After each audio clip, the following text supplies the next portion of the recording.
আমাকে কবুল করেন, আমিন। আমিন। এরপরে নতুন ভাই যারা আছেন আল্লাহ তাআলা তাদেরকে যেন কবুল আর মঞ্জুর করেন, আমিন। আমিন। আমাদের মাঝে উপস্থিত হয়েছেন কিছুক্ষণ আগে দক্ষিণ পুরাকারণীগঞ্জের সম্মানিত কবি জনাব আব্দুল সালাম সাহেব। ওনাকে আমার পাশে বসার জন্য আমি অনুরোধ করছি, মেহরবানি করে আপনি আমার পাশে আসেন। উনি অনেক বড় মাপের মানুষ।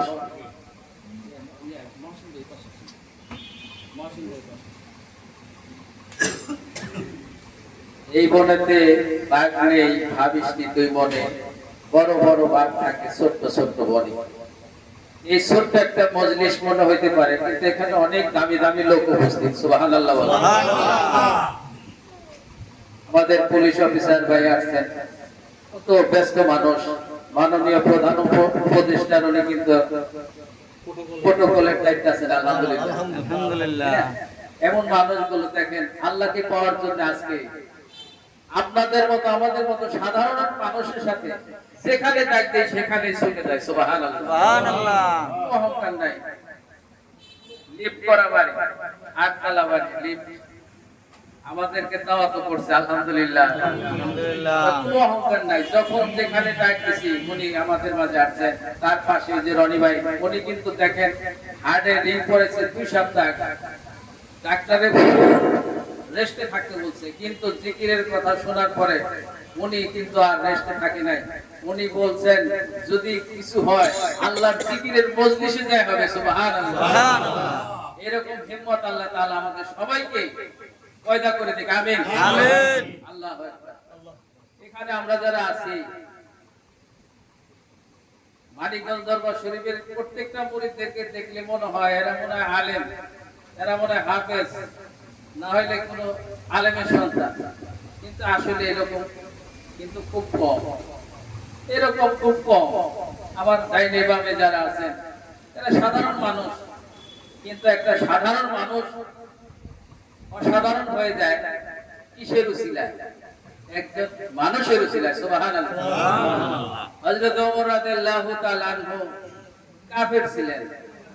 আল্লাহ রাসূল সাল্লাল্লাহু আলাইহি সাল্লামের সোহবতে দেয়া তার সোয়াবে সে এত দামি হয়ে গেছে, কিয়ামত পর্যন্ত তাদের নামগুলো মানুষের হৃদয়ে লেখা থাকবে। সুবহানাল্লাহ, আল্লাহু আকবার। সেজন্য ভাই আমার, দামি যদি আপনাকে আমাকে করতে চাই তাহলে দামি একজনের সাথে একটু সোয়া দেওয়া লাগবে। কথা ঠিক না বেটি?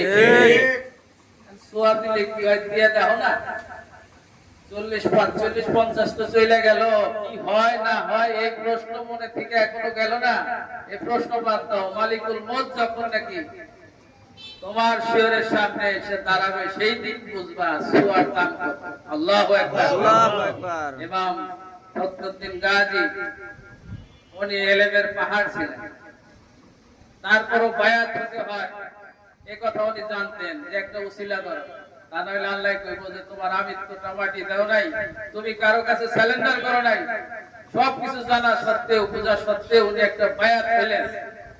তখন ওনার পীর বললেন যে তোমার ভিতরে যে পরিমাণ এলেম, আরো যে কিছু এলেম আমি তোমাকে দান করব, সেই জায়গাটা নাই। একটা বোতলের মধ্যে পানি ভরতে গেলে বোতল তো খালি থাকলে সে পানি ঢুকবে, বোতল যদি পুরাটা ভরা থাকে সেখানে পানি দেওয়া যাবে না। তাহলে একটু খালি করে নিয়ে আসো, তোমার শরীয়তের এলেম কিছু কমায় নিয়ে আসো। তুমি 6 মাসের জন্য নির্জনে চলে যাও বনে। বনে চলে গেলেন, বনে যায় সেরে উনি চিন্তা করলেন যে বনে আইছি, কিছু কাগজ কলম নিয়ে যাই, সময়টা পার করুন কিভাবে। বনে যায় সেরে উনি একটা কিতাব লিখলেন, একটা তাফসীর লিখলেন, তাফসীরে কবি। সুবহানাল্লাহ, সুবহানাল্লাহ। এই কিতাবটা লেখার পরে 6 মাস হয়ে গেছে, পীরের কাছে আসছেন। আসার পরে বলতেছেন যে তুমি বনে যায় কি করছো? কয় হুজুর বসে বসে কিতাব দিছি। কয় এলেম ধরো পাঠছে। সুবহানাল্লাহ, কমে নাই, পাঠছে। যাক, তবু আশা নিয়ে যখন বায়াত হইছো তাহলে এক কাজ করো, মুসিবতে যদি পড়ে যাও তাহলে আমাকে স্মরণ করো। সুবহানাল্লাহ। তো ওনার যখন নাকি রুহু কবজ করার সময় হলো, ইবলিসের চাইতে বড় আলেম বাংলাদেশে আছে না, পৃথিবীতে আছে না। এত ইলম আল্লাহ তাআলা ওনাকে দান করেছিলেন। আল্লাহ তাআলা খুশি হয়ে ফেরেশতাদের নেতৃত্ব দেওয়ার শক্তি মর্যাদা তাকে দিয়েছিলেন। কথা ঠিক না? ঠিক। তো তার সমতুল্য তো আর কারো ইলম হতে পারে না। ইমাম ফখরুদ্দিন গাজী যখন নাকি এরকম মনুষ্য অবস্থায়, তখন তাকে ইবলিস বলতেছে যে আল্লাহ যে এক, এর প্রমাণ কি? উনি যত ধরনের ওনার ইলম ছিল সমস্ত ইলম দ্বারা উনি খালি প্রমাণই দিতেছে। প্রত্যেকটা প্রমাণকে ইবলিস আবার কি করতেছে? ভেঙে ভেঙে ওইটাকে টুকরা টুকরা করে দিতেছে। কোনো একটা দলিল থাকতেছে না। এইবার তো ঈমান হারা হয়ে যায়। এখন তো ঈমান নেটা না জানি, তখন ওই যে পীরের কথা মনে পড়ছে, যদি কখনো বিপদে পড়ো তাহলে আমাকে স্মরণ করো। আল্লাহু আকবার। তখন ওনার পীর ওযু করতেছিল, পীরের চেহারা যখন স্মরণ করছে যে হুজুর আমি তো এখন মুসিবতে পড়ে গেছি, কিছুতেই তো আমি ওর সাথে পারতেছি না, এখন উপায়টা কি? তখন ওই পানি ছিটাই দিছিল, হুজুর পানি ছিটাই দিছিল যে হে ইমাম ফখরুদ্দিন গাজী, তুমি বলো বিনা দলিলে আল্লাহ এক। সুবহানাল্লাহ। আমরা হলো সবাই খালি পেজদি মানুষ, খালি পেজ ধরি। মানিকগঞ্জের পীরের জিগির এত জোরে কেন, তার টুপি এইরকম কেন, তার জুব্বা এমন কেন, তার খাবারের পরে আগে দস্তরখানা কেন, নানান ধরনের। আল্লাহু আকবার। আবার মুর্শিদ কেবলা বলছেন আল্লাহ কেমন? তুমি যেমন তোমার আল্লাহ কেমন। কথা ঠিক না? ঠিক। সেই জন্য ভাই আমার, এমন একটা দরবারে আল্লাহ তাআলা আমাদেরকে নিয়েছেন, আমরা সকলেই খুব ভাগ্যবান। আলহামদুলিল্লাহ। আমার মুর্শিদ কেবলা একটা কথা বলছে, বেশি কথা লাগে না, বুঝেন না? আমি যতটুকু বুঝি, আমার মুর্শিদ কেবলা বলছেন যে একটা সুবহানাল্লাহ কম পড়ার কারণে জাহান্নামের শিকলটা গলায় পরিয়ে দেওয়া হবে। সেই দিন বুঝে আসবে একটা সুবহানাল্লাহর কত দাম। আমার মুর্শিদ কেবলা তো তাওয়ার বেশি ছাইরে দিচ্ছে, কিন্তু হাদিস শরীফে কিন্তু তাও না। হাদিস শরীফের মধ্যে আছে একটা নেক কম পড়ার কারণে জাহান্নামের শিকলটা গলায় পরিয়ে দেওয়া হবে। সুবহানাল্লাহ। সেই দিন আল্লাহ রাব্বুল আলামিনকে বলবে, প্রভু গো, দুনিয়াতে আমার মা ছিল, বাবা ছিল, যারা আমাকে না খেয়ে খাওয়াইছে। আমার স্ত্রী পুত্র ছিল, যারা আমাকে প্রাণের চেয়ে বেশি মহব্বত করছে। আমাকে একটু সময় দেন, আমি তাদের কাছ থেকে একটা নেক ধার করে আনবো, আমি জান্নাতে চলে যাব। সুবহানাল্লাহ। আল্লাহ রাব্বুল আলামিন বলতেছে যাও। ওই যে দেখে যে কেউ একটা নেক দিতে রাজি না। একটা নেকের কথা আছে হাদিস শরীফে, আর আমার মুর্শিদ আল্লাহ বলছেন কি একটা সুবহানাল্লাহ। একটা সুবহানাল্লাহ বলতে তো 70টা নেক পাই যায়। সুবহানাল্লাহ। সুবহানাল্লাহ। একটা সুবহানাল্লাহ বলতে কিছু পেট্রোল খরচ হইছে না। তাইলে বলতে সমস্যা কি? সমস্যা হলো এক জায়গায় তোমার হাতটা এখনো মানিকগঞ্জের হুজুরের সঙ্গে লাগে নাই, বা অন্য কোনো আল্লাহর ওলির সাথে তোমার হাতটা লাগে নাই। সেই জন্য তোমার ভিতরে পয়সা পয়সা একজনে এরকম কলকাঠি নাড়তেছে। কথা ঠিক না বেঠিক? এই কলকাটা কাঠি যিনি লড়াইতেছে, ইনি একদিন তোমাকে সর্বনাশ করবে, ঈমান হারা করে কবরে নিয়ে যাবে। There is no rectification. ফিরে এসে আর সংশোধনের ব্যবস্থা নাই। আল্লাহু আকবার। আল্লাহু আকবার। সেই জন্য ভাই আমার, যে মানুষ না ধরলে কোনোদিন মানুষ হওয়া যাবে না। সারা পৃথিবীর সমস্ত অলিকুল শিরোমণি যারা আছেন, সকলের মিলে সাহাবাদের ঘোড়ার যে পায়ে থেকে যে ধুলি উড়ে যায়, সে ধুলি সমতুল্য না। খেয়াল করি ভাই আমার। তাহলে ওলিয়া উলিয়াদের শানে বরফের আব্দুল কাদের জিলানী রাহমাতুল্লাহ আলাইহি বলেন যে ওনার এক মুরিদ জিজ্ঞেস করলেন, হুজুর সাহাবাদের তুলনায় আপনার মর্যাদা কতটুকু? তখন বলতেছে যে আমি তো বড় পীর, আমার চাইতে বড় কোনো পীর নাই, কিন্তু সাহাবীদের তুলনায় আমার মর্যাদা হলো এতটুকু যে সাহাবারা যদি যুদ্ধের ময়দানে ঘোড়া দৌড়ায় যায়, ঘোড়ার পায়ে থেকে যে ধুলিকণা উড়ে যায়, একটা কণার যে দাম আছে, আমি আব্দুল কাদের জিলানী রাহমাতুল্লাহ আলাইহির সেই দাম না। আল্লাহু আকবার। তাহলে এই সাহাবারা তারা তো এত দামি হলো কিভাবে?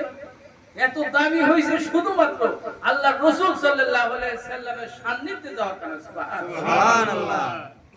আল্লাহর রাসূলের সান্নিধ্যে তো আমরা কিভাবে যাব?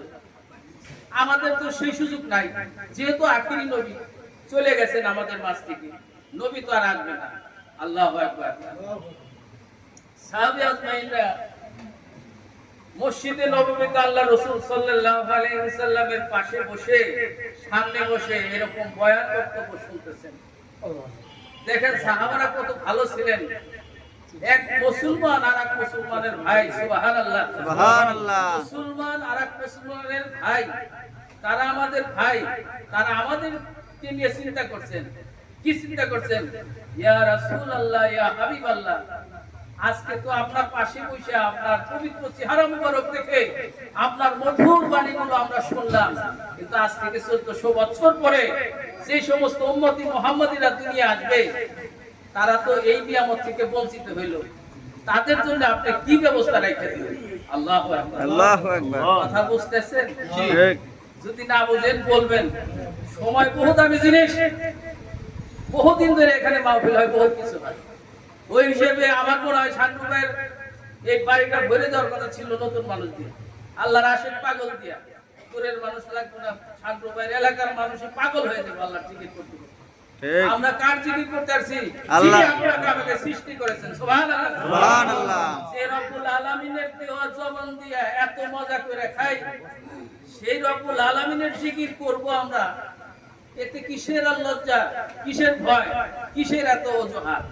লা ইলাহা ইল্লাল্লাহ, লা ইলাহা ইল্লাল্লাহ, লা ইলাহা ইল্লাল্লাহ, লা ইলাহা ইল্লাল্লাহ, লা ইলাহা ইল্লাল্লাহ, লা ইলাহা ইল্লাল্লাহ, লা ইলাহা ইল্লাল্লাহ, লা ইলাহা ইল্লাল্লাহ, লা ইলাহা ইল্লাল্লাহ, লা ইলাহা ইল্লাল্লাহ, লা ইলাহা ইল্লাল্লাহ, লা ইলাহা ইল্লাল্লাহ, লা ইলাহা ইল্লাল্লাহ, লা ইলাহা ইল্লাল্লাহ, লা ইলাহা ইল্লাল্লাহ, লা ইলাহা ইল্লাল্লাহ, লা ইলাহা ইল্লাল্লাহ, লা ইলাহা ইল্লাল্লাহ মুহাম্মাদুর রাসূলুল্লাহ সাল্লাল্লাহু আলাইহি ওয়াসাল্লাম।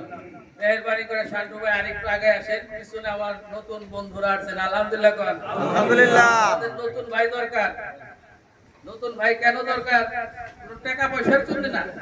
আল্লাহ রাব্বুল আলামিন বলেন যে আমি অত্যন্ত মহব্বত করে মানুষ বানাইছি। এই মানুষগুলো এমন একটা সমাজে বসবাস করে, এমন একটা পরিবেশে বসবাস করে যেখানে আল্লাহর জিকিরের কোনো শব্দ পাওয়া যায় না, যেখানে আমার রাসূলের হাদিসের কোনো গ্রাণ পাওয়া যায় না। সেই কারণে এই মানুষগুলো আমি রব্বুল আলামিনের থেকে বহু দূরে। আল্লাহু আকবার। আল্লাহু আকবার। তোমরা যারা আমার সন্ধান পেয়েছো, তোমরা যারা আমার ওলির সাথে হাতে হাত দিয়েছো, যারা দুই বেলা জিকির করো, তারা এই মানুষদেরকে আমার জিকিরটা তুলে দাও। সুবহানাল্লাহ। সুবহানাল্লাহ। সেই জন্য নতুন ভাই যারা আছেন তারা আবার ভয় পায় না যে নতুন মানুষ দরকার কেন। নতুন মানুষ দরকার হলে এই জন্যে যে একটা সন্তান যদি হারায় যায়, 6 বছর 7 বছর বয়স, ঢাকা শহরে এসে হারায় গেছে, মা বাবার কি একটা অশান্তি, কি পেরেশানি।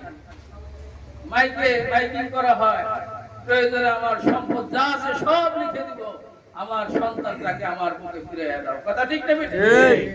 এই মায়ের চাইতে বাবার চাইতে মহব্বত আল্লাহ তাআলা বেশি না কম করে? বেশি।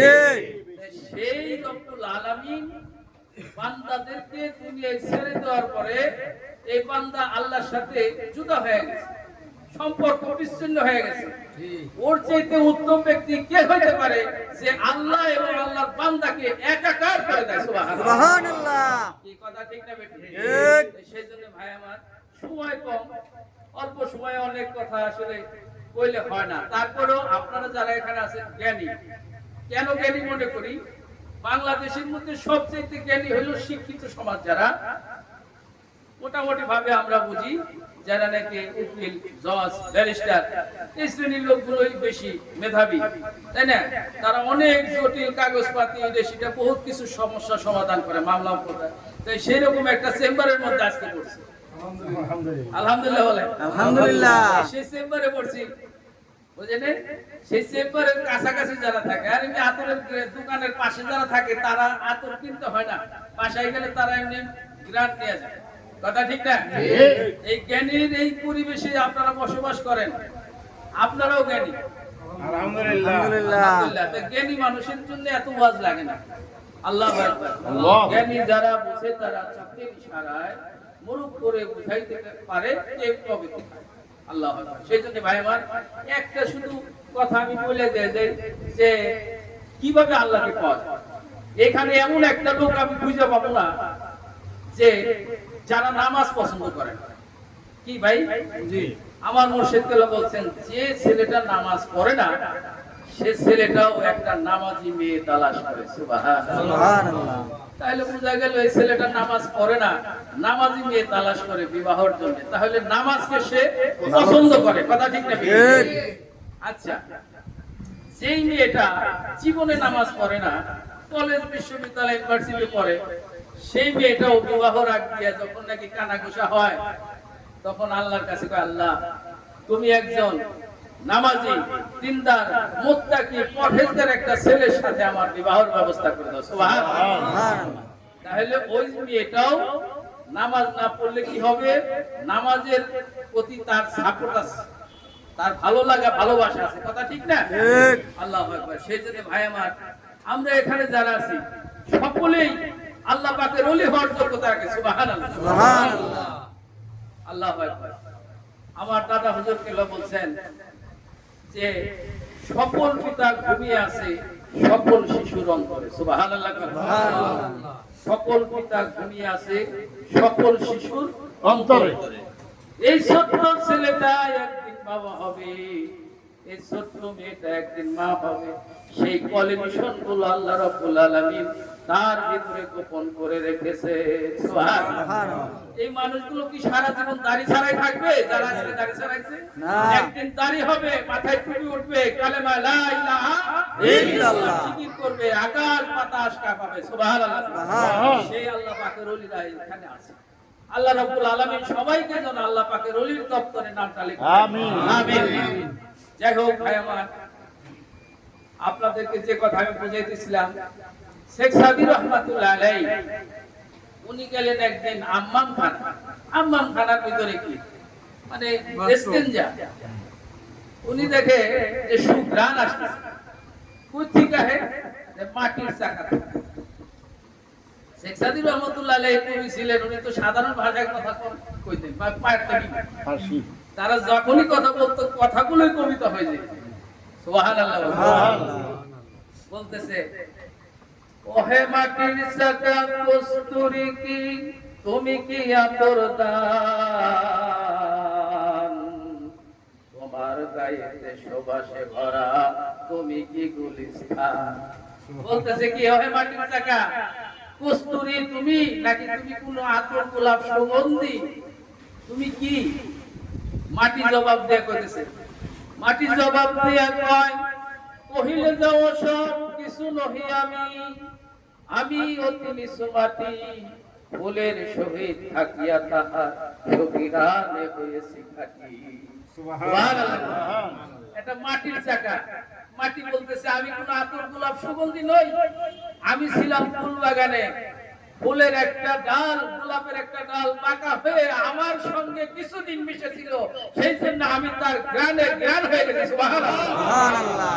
এমনি ভাবে করে আমরা যারা আছি তারা মানিকগঞ্জ আল্লাহর কুতুবের হাতে হাত দিয়া বায়াতের মুরিদ হয়ে কালেমা লা ইলাহা ইল্লাল্লাহ জিকির করে জান্নাতে ঠিকানা মিলাইতে রাজি আছি। কারা কারা? আল্লাহ আল্লাহু আকবার। আল্লাহ এই হাতগুলোকে তুমি কবুল করে নাও। আমিন। এই হাতগুলোকে তোমার ওলির রূহানি সন্তান হিসেবে কবুল করো। আমিন। আলহামদুলিল্লাহ। হাত নামান। আলহামদুলিল্লাহ। আল্লাহু আকবার। যাই হোক ভাই আমার, আজকে তো আমি প্রথম অল্প সময়ে এত কথা বলা যায় না। আমার অনেক মুরব্বী এখানে বসা আছেন। আজকে আমি অনুরোধ করব আমাদের কেরানীগঞ্জের সম্মানিত কবি, পুরা কেরানীগঞ্জ তার হাতের মুঠি, উনি আমাকে বিভিন্ন জায়গায় আমাকে মানুষের কাছে পরিচয় করায় দেয়। আসলে তো ওনার গুণ আমি কখনো শেষ করতে পারবো না। হাজী আব্দুল মাজেদ ভাই আমাকে মানিকগঞ্জ দরবার শরীফ চিনাইছে। আলহামদুলিল্লাহ। আলহামদুলিল্লাহ। বারবার হজ করছেন, তারপর দেখেন মাটিতে বসে আছে। এত যোগ্য ব্যক্তি। আল্লাহু আকবার। আল্লাহু। মানুষ যত বড় হয়, যত ছোট হবে, আল্লাহ তাআলা তাকে তত সম্মানী করেন। সুবহানাল্লাহ। সুবহানাল্লাহ। মানিকগঞ্জে যদি না যেতাম, আমি কালকে এক বয়ানে বললাম যে কিভাবে যে মোজটা রাখতে হয়, কিভাবে দাড়ি রাখতে হয়, কিভাবে পোশাক পরতে হয়, কিভাবে বড়দেরকে সম্মান করতে হয়, ছোটদেরকে স্নেহ করতে হয়, এগুলি কিছুই জানতাম না। জায়গায় জায়গায় খালি গুতা খাইতাম। গুতা মানে কি? কথা শুনতাম, গালি দিতাম। এখন যখন একটা সম্মান পাই, একজন মানুষকে সালাম দিয়ে কথা বললে ওই লোকটা পুনরায় আমার পরিচয় জানতে চায়, আমার প্রতি একটা তার সুধারণা সৃষ্টি হয়। আর যদি মানিকগঞ্জে না যাইতাম, আমার আচরণে এমন একটা বিষয় তার ভিতরে ঢুকে যেত, সে সারা জীবন হয়তো আমাকে বকাবাজি করতো। আল্লাহু আকবার। সেই জন্য একটা দামি মানুষের কাছে আল্লাহ তাআলা আমাকে আপনাকে নিয়েছেন, যার কাছে যাওয়ার পর এখানে যারা আছে, মানিকগঞ্জের মুরিদ যারা আছে, আলহামদুলিল্লাহ দেখেন সকলের চেহারাগুলো কি সুন্দর। আল্লাহ রাব্বুল আলামিন যেন দুনিয়া এবং আখিরাতে সবাইকে এই সসম্মানে আল্লাহর পাকের জান্নাতে ঠিকানা মেলানোর তৌফিক দান করুন। আমিন। এখন আমাদের মাঝে আমাদের মেহমান এই হিসেবে তিনি আছেন, কেরানীগঞ্জের কফিল সাহেবকে বলবো আপনি আজকে জিকিরটা পরিচালনা এবং দোয়াটা পরিচালনা করেন। হাফেজ ওমর ফারুক ভাই তো আমাদের সাথী ভাই, উনি তো করেনি, আজকে আপনি আমাদের মাঝে। আলহামদুলিল্লাহ। আলহামদুলিল্লাহ।